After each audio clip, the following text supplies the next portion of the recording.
Cheers everyone, welcome to episode 5 of the Beginner's Guide to Coil Building.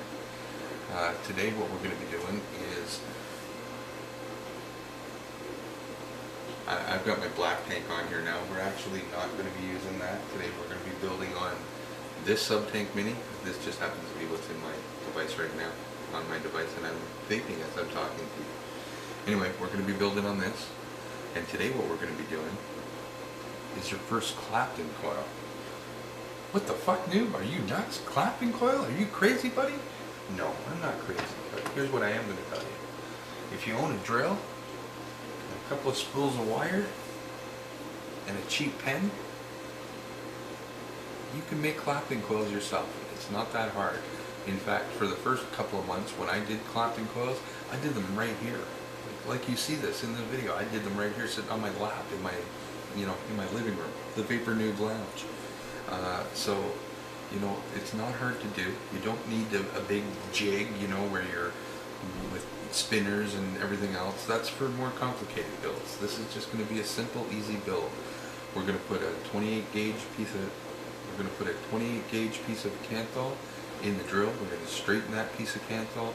We're going to get it set up to wrap it, and you'll see it's pretty easy to make a piece of Clapton coil. And the amazing thing is, the flavor and vapor that you can get off a Clapton coil is pretty fucking phenomenal. Especially, when you consider or compare it to just a regular, from episode 1, a straight 24 gauge, 7-rack build.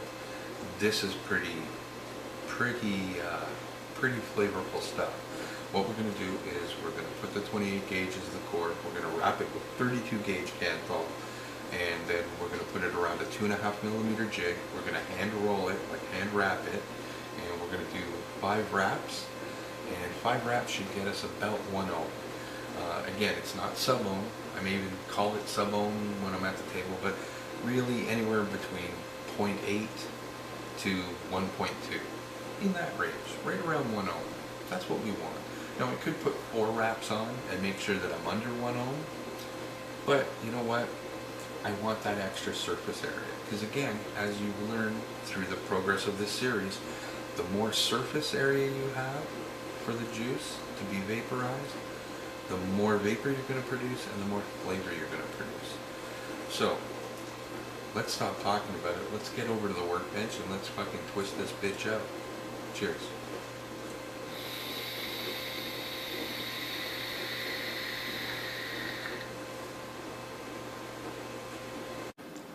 Cheers, and welcome to the build portion of episode 5. What we're going to be doing today is we're going to be, again, working with our Kanger sub-tank mini, and what we're going to build today, though, is, again, a little bit more advanced than what we did in episode 4. What we're going to be doing today is we're going to put in a simple Kanthal Clapton coil inside this deck. And the great thing is, you're going to learn how to build a Clapton coil yourself, because we're going to do that as part of the build portion. We're not going to be doing a fused Clapton. We're going to be making a very simple Clapton. It's going to consist of a core of, it's going to consist of a core of 28 gauge Kanthal, and it's going to be wrapped with 32 gauge Kanthal. Again, the reason we're using small wire for this is because we do in fact want a small Clapton coil. We don't want a big one to be putting in here. We're not going to be doing anything that's like 22 gauge wrapped in 28 gauge or anything like that. That would be way too big and too hard to fit under the screws. And much from my experience, I can tell you, you try to fit huge Claptons under these screws, you're going to strip the posts. You probably won't strip the screws, but you're going to strip the posts, which is even worse, because then your deck is fucked and you won't be able to use it anymore.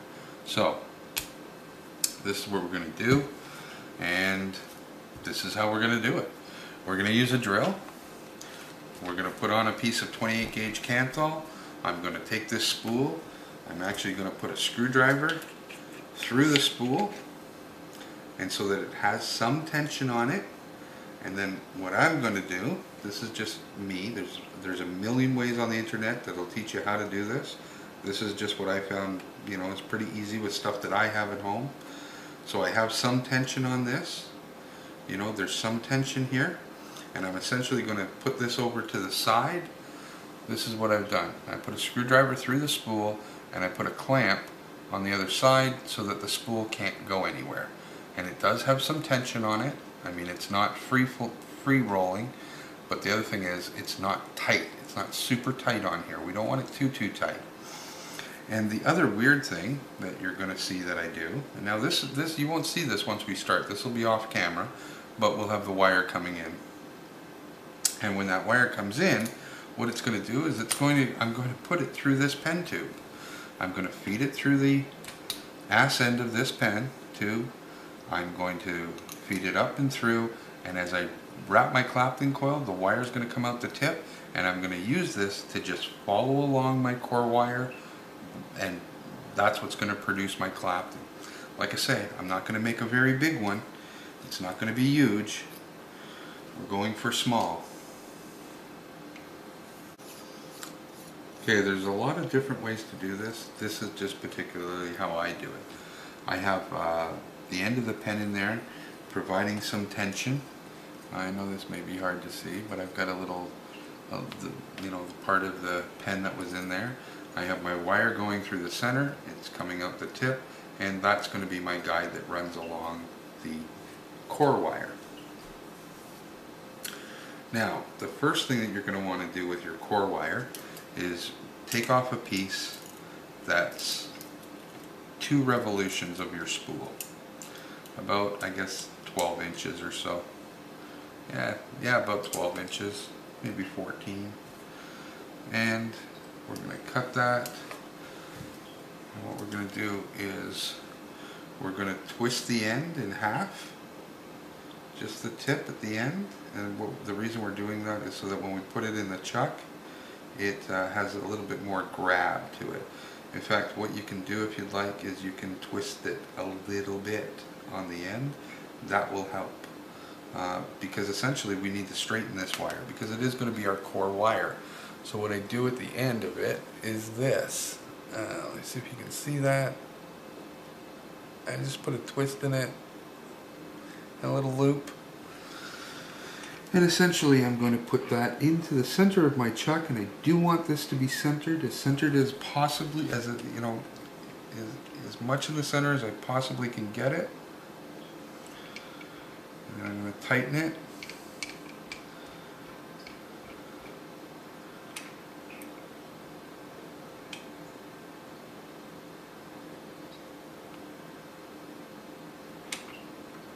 Now you may find it's a little tricky to get it in the center, but you can do it. Let me see how that goes. How you'll know it's in the center is when you go to straighten this wire, and that's the first thing that we're going to do with this wire is we're going to straighten it. And how you do that is you have one end of the wire in your chuck, and then you hold the other end of the wire with a pair of pliers, and you just put some tension on it, and you're just going to spin it a little bit with tension. That's it, and now you see what that's done to that wire. I mean, it's pretty straight now. You know, I got that wire pretty darn straight. Now, the other part of this is I have not had much success with doing this on camera. Typically, I hate to admit it, is because most of the time I create a small Clapton coil like this, I do it sitting on my lap while I'm sitting on the couch in the lounge. So doing it on a tabletop is different for me, and I find it very hard. So I am going to do my best to try to get as much of this on camera as possible. But here's the important thing: when you start a Clapton, the last thing you want to do is stop. You want to try to go from one end right to the other. If I were to stop it halfway and start explaining something to you, chances are I wouldn't be able to get it going again and have it line up and match perfectly. You do want to try to go one shot. Now, that's not to say that if you get halfway or a quarter of the way and it fucks up, just kind of try to get past it, give it a little tug or a pull and get it moving again, because you don't want to you know, you don't want to have fuck ups every couple inches, because essentially then you won't have enough Clapton to make a coil, right? You need to get at least a good 4 or 5 inch piece, 3, 4, 5 inch piece to make a coil. So that's what we're going to try to do. Now the other thing is, a lot of people have different methods for this. I personally, I don't know, maybe it's my drill, I just take the wire, my wrap wire, and feed it in to the side of my chuck. Just like that. Now, is it held in there very good? No, not very good at all. But the point is, once it starts spinning, it will grab and it will hold itself in place. Okay? So, wish me luck on doing this on camera. Now, the first thing I can tell you is it's going to start off pretty damn ugly. Because of the way I do this, it starts off rather ugly. Like I say, when I say ugly, I mean ugly. Alright? But here we go. Now, that is ugly. But what I'm going to want to do is hold that pen, and I want to slide that straight wire between my fingers.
Now, I did screw up there at the end. As you can see, I had some major screw ups in the beginning.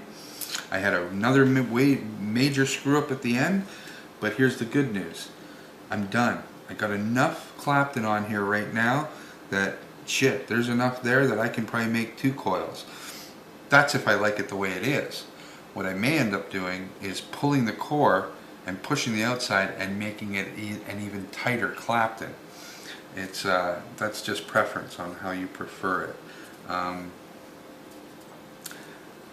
The other tip I'm going to give you is I typically will leave my wire in my pen, so that the next time I do this, I'm just going to attach a wire to the end of this and be able to pull it through. So it's a lot easier to get the next time I do this, to be able to get the wire through the pen without too much difficulty. And that's what I mean, is the next time I ever do a Clapton, I'll attach the wire to here and then use this wire that's in the pen to pull through the new wire. The other thing is, you want to always make sure that your spool has tension, otherwise you're going to end up with a bloody mess. Your wrap wire is, you know, if I were to let go of this wire would all unspool and it'd be a fucking nightmare. So make sure to keep tension on your spool at all times until you're done, and make sure to secure it. And I can remove my screwdriver, put my coil aside, my spool of wire, and now let's pop this out of the chuck and examine it a little more closely and see what we ended up with. Okay, now I can tell you, first of all, most of that's going to get cut off, most of that's going to get cut off. But in the meantime, I'm going to check the tension and see if possibly I can get my Clapton a little tighter. And how I'm going to do that is I'm just going to pull the core wire by holding the end of the wrap and see if I can get any movement. Okay? Now sometimes you can't, sometimes it's tight and you're not going to be able to get any movement out of this whatsoever. But sometimes you can. I'm actually going to just put my ceramic tweezers to give myself actually I'm not, I'm going to use something else. I'm going to use my metal tweezers And just to give myself a brace, something to push against or pull against, I'm just going to see if I can manage to get that Clapton to tighten up. Now I couldn't from that side. I'm going to attempt it from this side, just to see. Like I say, sometimes you won't be able to get it any tighter than it is. I'll be honest, my eyes aren't good enough to see what I actually have, whether it is tight or not. But I will attempt to show you this, what you can do. There we go, there we go, there we go. There. Now, I don't know if you noticed, but originally, when I wrapped this, all of this had Clapton around it. I essentially have pulled that out now, but in doing so, what I've done is the Clapton that is there, the wraps are now much tighter. They're a lot tighter around that core. And let me see if I can show you how tight that actually is.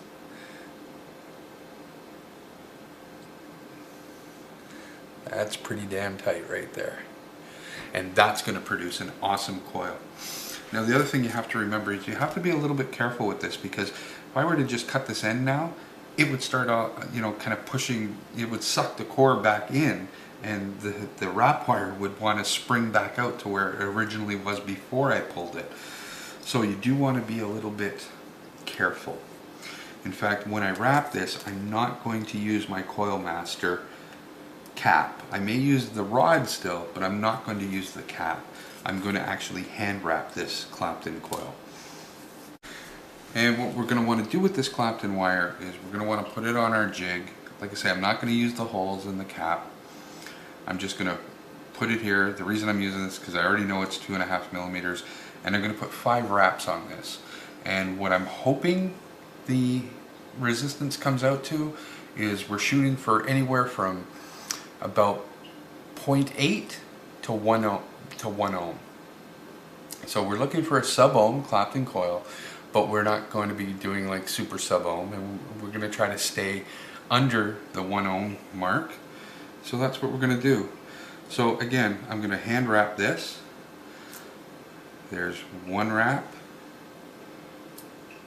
2 wraps, 3 wraps, 4 wraps, 1, 2, 3, 4, and 1 more, 5 wraps. Now, Clapton's going to be very springy. You'll see this in a moment when I let go of it. It's going to want to come back. Okay? What we're going to want to do is we're going to want to straighten these leads now.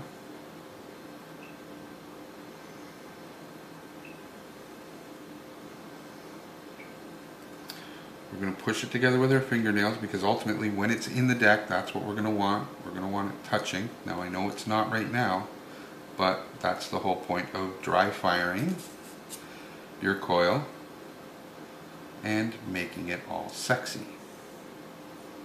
Oh, there. See it springing because I'm trying to put more tension. I'm trying to get it tighter. And like I say, this is, if you look, it's very springy. But I do want you to see this coil so that you can kind of see what it is that we're going for with this little Clapton coil that we made. There's 5 full wraps. And I'm not even going to trim it. I'm just going to leave it the way it is right now, and I'm going to get it mounted in our deck. You've probably seen from some of my other videos, I mean, this is the same process with this RBA. We're going to remove the top cap, set it aside, unscrew the barrel.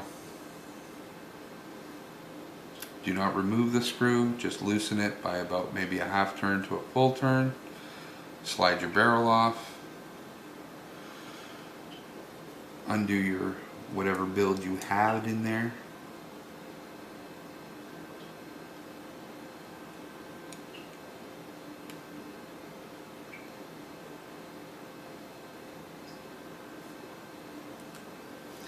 And remove the coil that you had in there. Easy peasy. I'll put that side in first, and I'll tighten it down.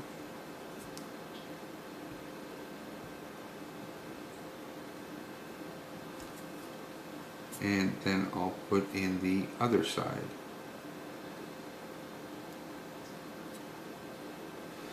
I'll take my screw and we'll capture the other lead.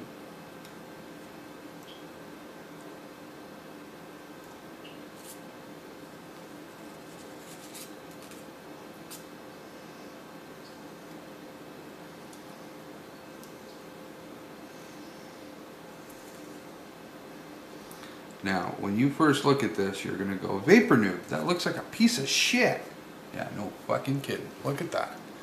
Look at what a fucking ugly mess that is. Look at that. That's gross. But you know what? It's going to be beautiful when we're done. Alright, so I know that I've got it trapped in there nice. The first thing I'm going to do is, before I cut the leads, because this is so misshapen, I do want to go in there with my tool, my mandrel, and start straightening it out, pressing it down closer to the deck. I sort of want to get it into position where it's going to be. And I want to do this before I cut the leads because I don't want any mistakes. In case I need to cut it or do something or change it or adjust it by undoing the screws, I would really be fucking myself if I cut the leads and ended up needing to do that. So this is why with this particular build you'll see me manipulate the coil before I cut the leads. Now that's looking pretty good, pretty good. Do you want to twist it a little bit more? And press it down a little more. And that's looking pretty good. Now I am going to double check my screws to make sure I've captured and that they're not going to shift or move. That feels pretty good. There, you can have a look at it now. I'm sure it's looking a lot better already. As you can see, it doesn't touch the deck.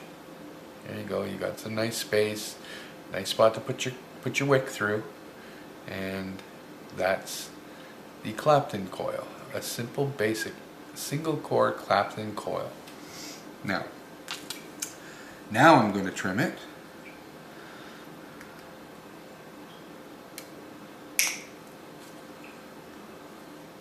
And just so you know, the piece that I'm taking off, this, I could actually use this to make another Clapton coil, a 4-wrap coil, coming at about 0.7 ohms, anywhere from 0.65 to 0.8, somewhere in that range.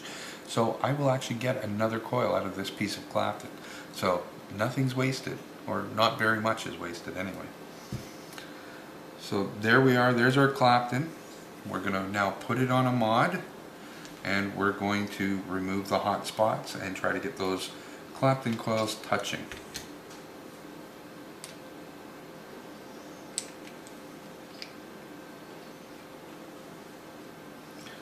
And of course, if you start this process with a cleaned deck, like, you washed it in the sink and stuff with hot water and dried it out and stuff, boy, your life's going to be a lot easier. You're not going to have your fingers covered in juice like I do right now. It sucks. I hate it. Alright. We're going to set this for wattage mode. Now right now this is coming in at 0.67 ohms, which is just nice. I was looking for like 0.7 or so. I'm going to start dry firing this, just pulsing it. Now I can see that it's starting to heat up in the middle, and there are some hot spots. I am going to, now that it's been heated, I am going to try to squeeze it.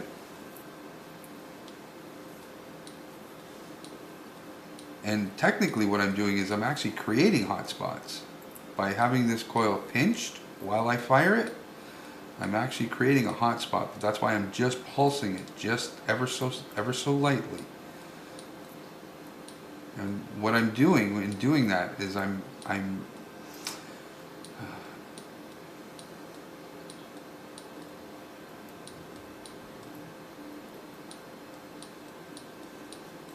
and what I'm doing by pulsing it like this while I'm holding it is I'm conditioning those Clapton coils to want to be as close together as possible.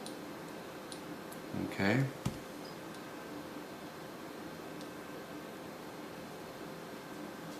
Now that's looking pretty good right there.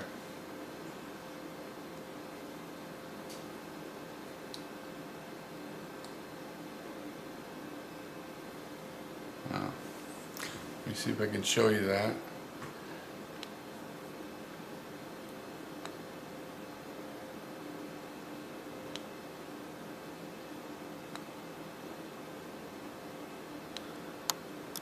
And that's what we want. We want it heating from the inside to the outside. Exactly like that. So, we're looking good. We're now going to wick this. And let me see if I have a perfect size piece of cotton here somewhere. I think this one's going to be nice.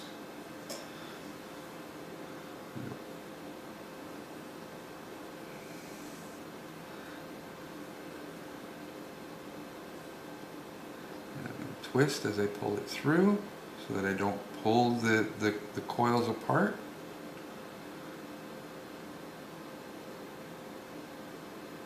And I'm going to go back and forth just to make sure I've got some tension in there.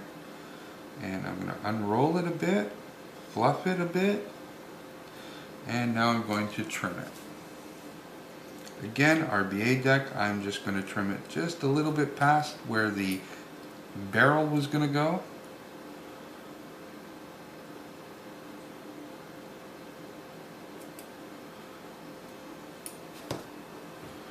And I'm going to do my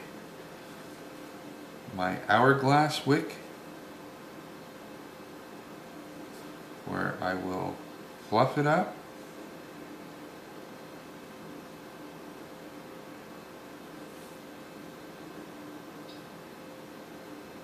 And this is hard because it's actually a little bit juicy, so the cotton is actually starting to suck up the juice that's been on the deck from my previous build that was in there.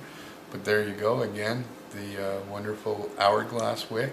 That's good. Each of those wicks are going to rest up against the barrel, touching the juice holes, covering them.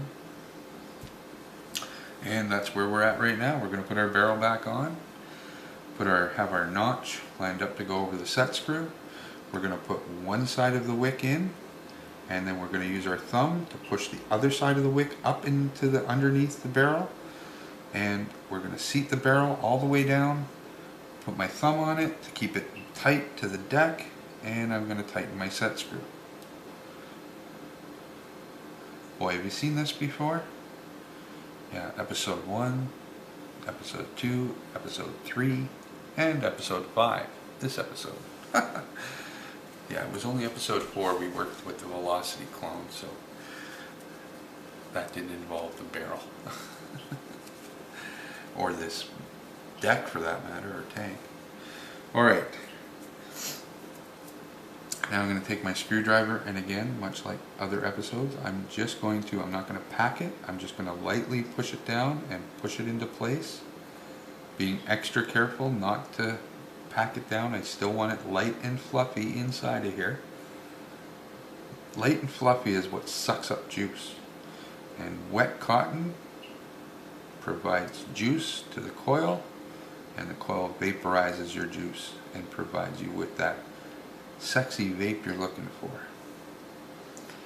So there we go. Our juice holes are covered with cotton, which is a good thing, because as long as they're covered with cotton, it means your tank should not leak. And let's see if we can have a look at that. That looks good. Other side, that looks good. Let's have a look inside. And there's our Clapton coil with our wick.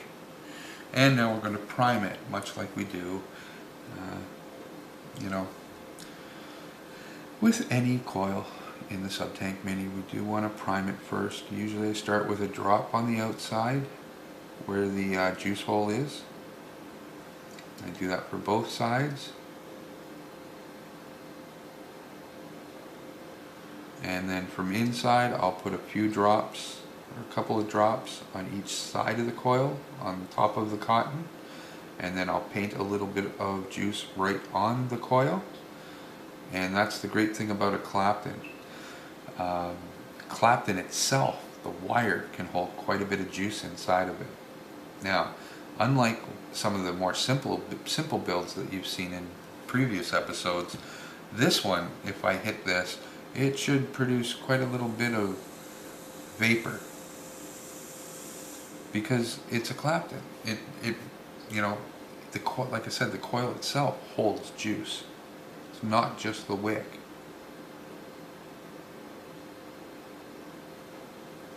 That first bit that you see fry off, that's what's coming out of the coil. That's just right out of the coil. That has nothing to do with the wick. If I had no wick in here and I painted that coil, you'd still see that vapor come off. So that's why people like Claptons. They hold a lot of juice, they're very flavorful, and they provide a lot more vapor. Remember, the more surface area you have, the more flavor and vapor you're going to be able to produce. Again, attach your chimney cap, put it back on your tank. Be careful not to cross thread your tank to your deck. Again, I do like having my juice holes in the windows as opposed to behind the supports, so that when it's wicking correctly, I will see the bubbles come up and will feel all warm and fuzzy knowing that it's wicking correctly. Alright, and we are at 24 watts. I will block the juice holes, the air holes, and take a couple of dry puffs without hitting the button, just to help prime that coil. Now, sometimes you see bubbles when you do that, sometimes you don't. It's not so important. What is important is that when you start hitting it and start using up that juice that's inside the coil, that it does then begin wicking and then begin producing air bubbles in your tank.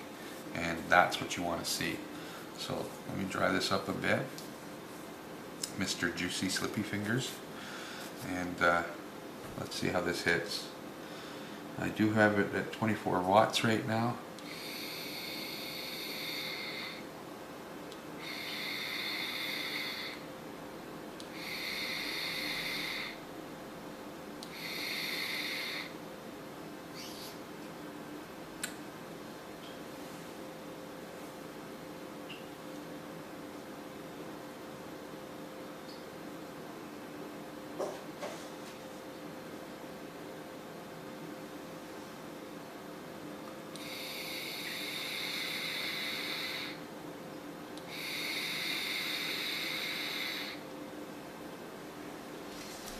That's a pretty dense, pretty flavorful vape.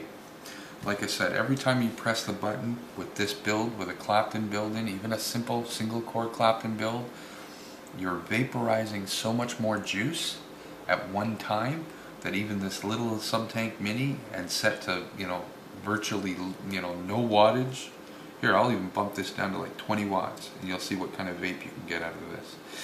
And a good point to bring up is that at 20 watts, your battery's going to last a lot longer. If you can get a satisfying vape out of a 20 watt hit, your battery's going to last, hours longer than it did before if you're hitting this at 30 watts, for example.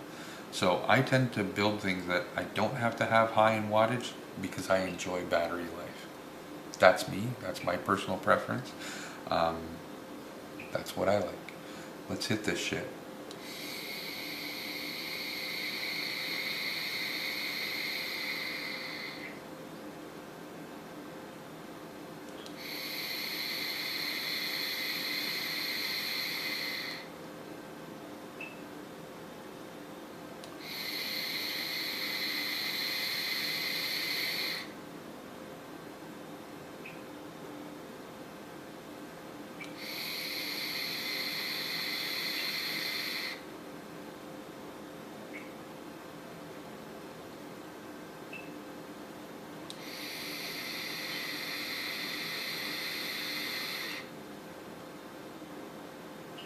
And as you can see, we are getting bubbles now starting to come up. Let me see if I can hit that and cause it to have a bubble.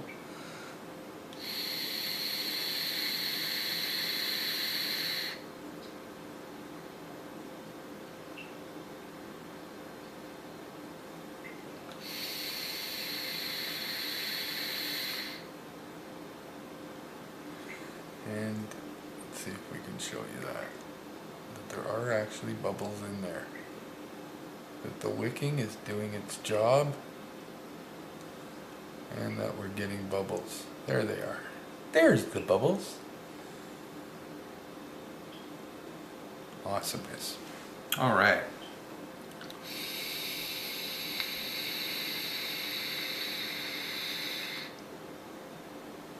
Now at 20 watts, that's a pretty damn good vape, if I do say so myself.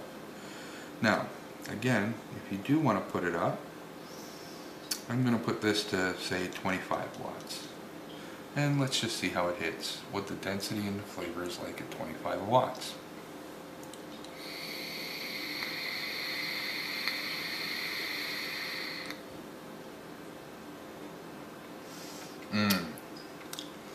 The vapor is a lot more dense, just in that 5 watt difference. The vapor is a lot more dense, and the flavor went from about a 6 to like a 10. It's like unbelievably. The amount of flavor that changes with vaporizing that much liquid is just phenomenal. It tastes so good.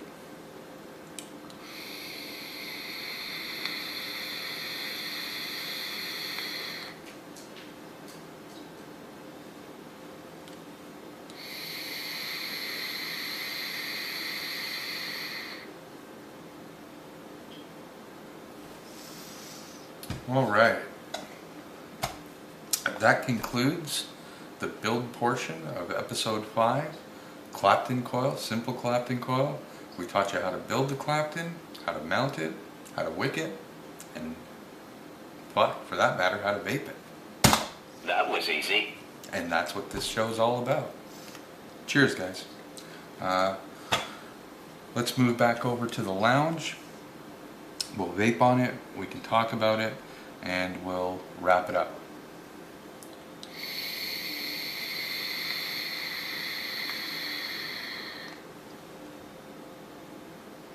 Cheers, and welcome back to the Vapor Noob Lounge. Yeah, okay, it's my living room, somewhat. Hopefully you enjoyed that, you didn't find it too boring. Hopefully you were able to get something out of it. Hopefully you're not too intimidated by building your first Clapton coil or Clapton piece of wire. You know, the other thing I didn't mention in the intro or during the build is if you wanted to too, you could purchase like the UD, you know, Clapton wire on a spool. You could use that too. You know, you don't actually have to use a drill and make your own Clapton. You could buy it. That works well too. The important thing is that you are putting a Clapton in your tank and vaping the shit out of it and understanding that you're going to produce a lot more vapor and a lot more flavor when you have a Clapton coil. That extra surface of all that wrap wire and the spaces in between them, it provides a lot of space for that juice to sit in to be vaporized. And the capillary action of having all those close spaces of those coils, those wraps, just provides a lot of room for that juice to go in and will be turned into wonderful, wonderful vapor.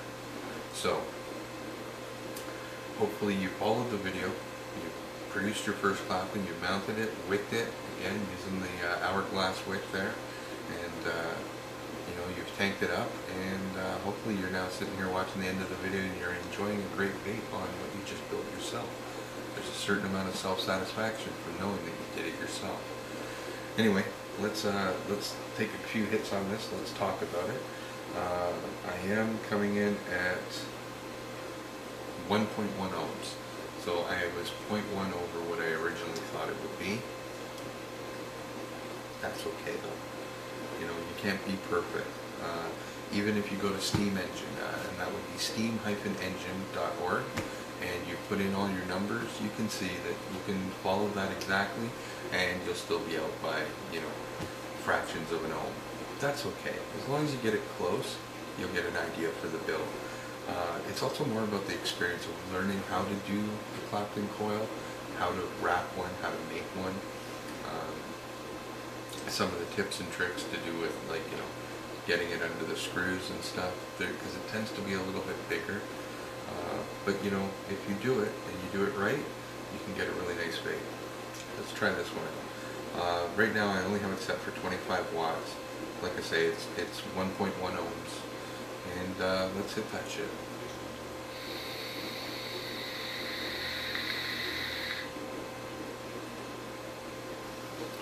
Holy fuck, that's a, when I compare this to episode 1, the build we put in this exact tank in episode 1, it's incredible the difference.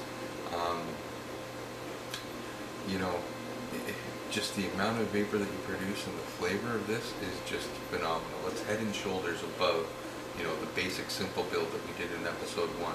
It's even a lot better than what we did in episode 2, which was the twisted wire. This is hitting like a, as Dirty would say, this is hitting like a truckload of dicks. It's just unbelievable. It's such a great flavor and great vapor.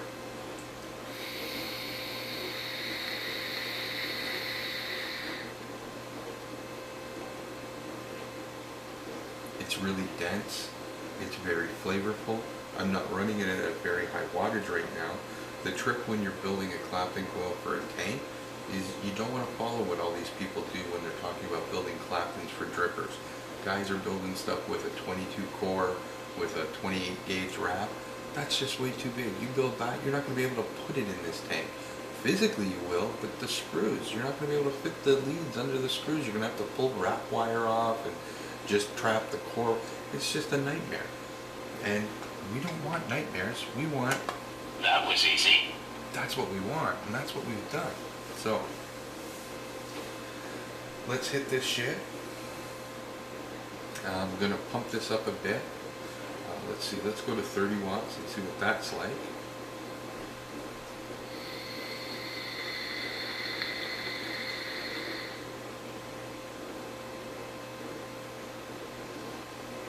Oh, that's nice. That's very, very nice.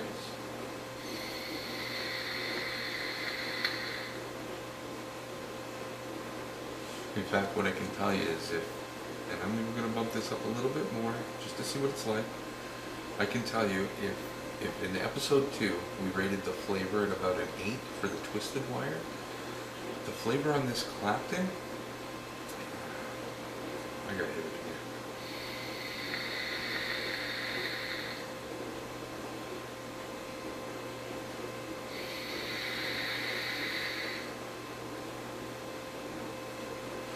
I would say the flavor on this Clapton, on a scale of 1 to 10, with the twisted wire being an 8, this would be an 11.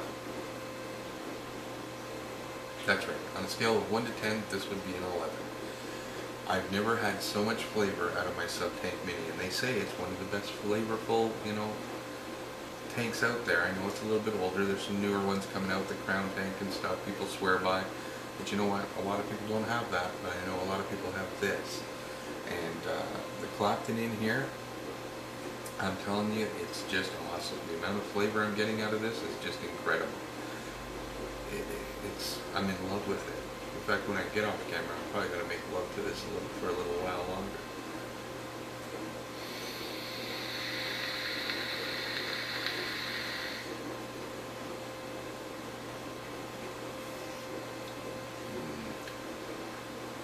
I swear, it's almost like as if I put a drip of juice on my finger and put it right into my mouth.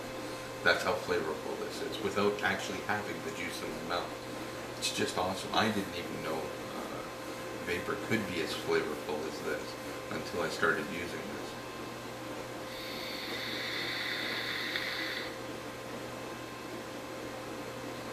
So, as the premise of this series goes, That was easy. hopefully we haven't hit a point where it's not being easy anymore. Hopefully we're at episode 5 now. Hopefully it's still easy. I know it's a lot more complicated than what we did in episode 1, or 2 for that matter, but as you can see, we're going to start, you know, stepping up the game. We're going to be building things that are a little bit more complicated or a little bit harder to do. But that's the whole point. This is the beginner's guide to coil building. You know, we're not just going to stop, show you the most simplest thing and then stop. We're going to keep moving. We're going to keep progressing through and keep challenging ourselves and trying to produce something that's a little harder to do, because the more you step up your coil building game, the more comfortable you're going to be, and the more, you know, the more you're going to have that self-satisfaction of knowing that you did it yourself. You know, there's there's no greater feeling in the world than knowing that you did something yourself, you know, and that, you know, the money you're going to save on not buying stock coils. I mean, shit, you're putting Claptons in now, baby. You know, no one can tell you you're left behind. You're right up there with the big boys.